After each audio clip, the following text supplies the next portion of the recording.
Ngizothanda ukuthi nginibingelele ngiphinde futhi nginamukele khona la kuZimi Live. If ufuna ukuhlezi updated ngezinto ezenzala khona la eMzansi, ngathi subscribe le channel and phinde uclick i-bell for ama notification. Namhlanje kwivideo yethu ngophathela indaba engekho mnandi, indaba engaye lapha noMamlambo. Sesakhuluma ngoMamlambo impela kuleli viki edlule sikhuluma indaba yakhe ukuthi uyahamba kuZalo. Namhlanje impela ngizoku-update because besikhuluma ngaye sithi uyahamba kuZalo but besingenayo ishow because izinto eziningi bengakonfirm. Zigcina impela zivelileke indaba ezithi uMamlambo uyahamba kuZalo. Amasource amakhulu esiwasebenzisayo impela confirmile ukuthi uMamlambo uyahamba kuZalo.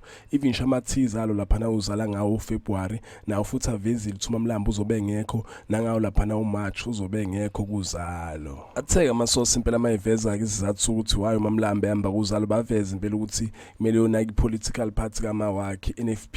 Khumbula ukuthi umakhe washona last year uzanele kaMagwaza Msibi. So baveze lezo indaba ke impela ukuthi usawonaka indaba ze political party kama wakhe.